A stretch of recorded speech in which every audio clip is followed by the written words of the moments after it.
नमस्कार. एकेकाळी जीवावर अगदी जीवापाड प्रेम असणाऱ्या काव्याचं जीवा सोडून पार्थवर लक्ष केंद्रित व्हायला लागलेलं असतं. आता जीवापेक्षाही पार्थ हा काव्याला आपल्या जवळचा वाटू लागलेला असतो, कारण पार्थ हा काव्याची अगदी प्रेमाने काळजी घेत असतो, तिला जपत असतो. आता हे मात्र काव्याच्या मनात कुठंतरी खोलवर रुजलेलं असतं आणि शेवटी तिच्या मनात आता पार्थविषयी अंकुर फुलायला लागलेलं असतं. पार्थ आता थेट काव्याबरोबर जरी बोलत नसला तरी काव्याच्या मनात पार्थविषयी जागं झालेलं प्रेम आता पार्थच्या मनात नक्कीच काहीतरी खळबळ माजवणार हे निश्चित. आणि अशातच आता पार्थ थोड्या वेळासाठी का होईना पण त्याने काव्याशी धरलेला अबोला हा काय फार काळ टिकणारा नसतो, कारण काव्य आता त्याच्या मागे मागे असते आणि पार्थ जरा आता काव्याशी अबोला धरून नाटकं करत असतो.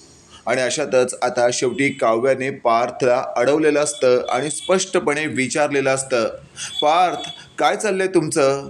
असंच वागणार आहात का तुम्ही? तुम्ही मनाशी पक्क ठरवलंय का की तुम्ही मला इग्नोरच करणार आहात? बघा, विचार करा. मी एकतर कुणाच्या मागे मागे करत नाही आणि आज जर करते तर त्याचा अर्थ समजून घ्या, तुम्ही माझ्यासाठी काहीतरी स्पेशल आहात म्हणूनच ना. तुम्हाला आता मला असाच त्रास द्यायचा आहे का?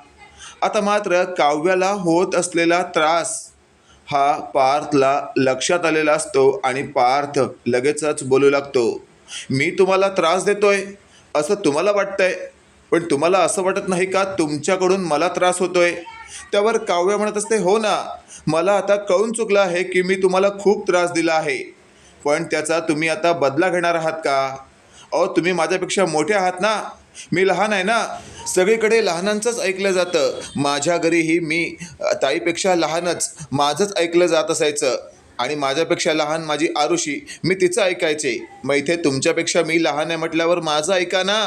त्यावर आता पार्थ म्हणत असतो, बरं बरं ऐकतो मी तुमचं, पण काय म्हणणं काय आहे तुमचं? आणि अशातच आता काव्य म्हणत असते, कळूनही न कळल्यासारखं करताय तुम्ही, एवढं मला कळत नाही का? त्यावर आता पार्थ म्हणत असतो, अहो खरंच मला नाही कळत आहे, तुम्हाला काय म्हणायचं आहे? त्यावर काव्य म्हणत असते, तुम्हाला आठवते का एके दिवशी तुम्ही मला फोन केला होतात, मला विचारलं होतात की कुठे आहात काव्या? मी काय म्हणाले होते? मी क्लासरूममध्ये आहे. आणि त्यावेळी तुम्ही माझ्या क्लासच्या बाहेरून थांबला होतात. त्यावेळी मी तुम्हाला समोरच एका बेंचवर बसलेले दिसले होते आणि तुम्ही खूप मोठा गैरसमज करून घेतला होता. आणि त्याच वेळेला मी तुम्हाला सांगितलं होतं, अजून आपल्यात तेवढी मैत्री नाही आहे आणि माझा आणि तुमचा एकमेकांवर विश्वास नाही आहे. पण आजचा दिवस आणि तो दिवस खूप फरक पडला आहे पार्थ. मी तुम्हाला असंही म्हटलं होतं की ज्या वेळेला मी मैत्रीचा हात पुढे करीन त्यानंतर तो कधी मागे करणार नाही.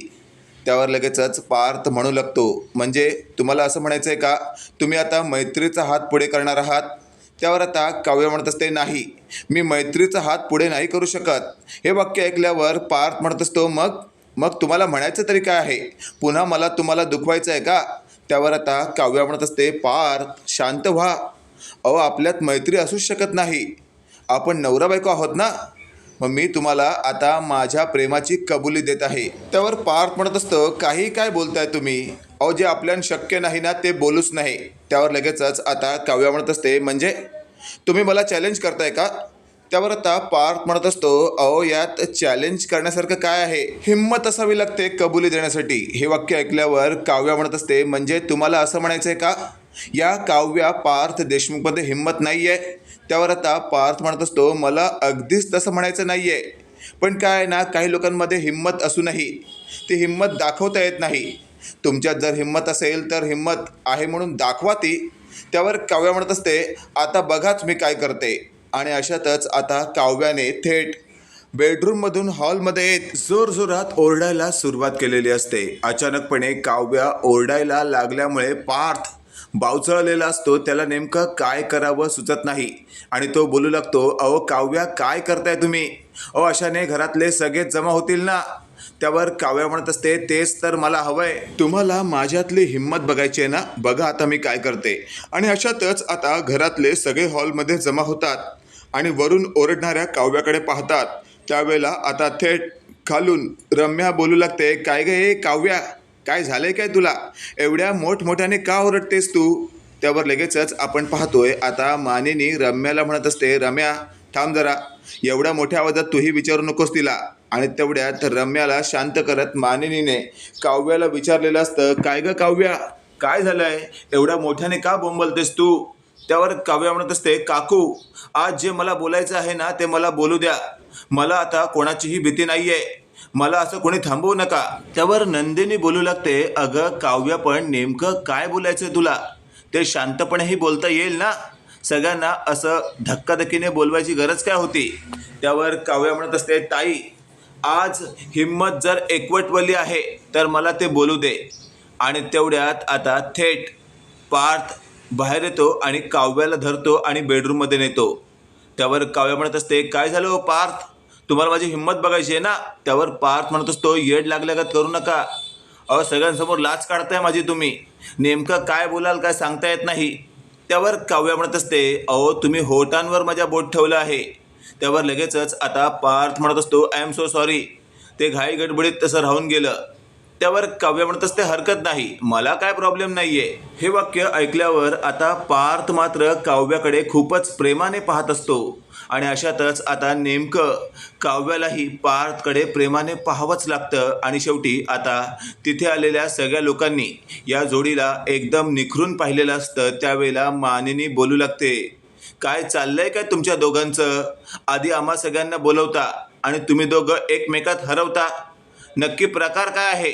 त्यावर मात्र आता पार्थ लगेचच काव्याला बाजूला करतो. आणि तेवढ्यात आता काव्या बोलू लागते, काकू मला तुमचा हा मोठा मुलगा खूपच आवडलाय.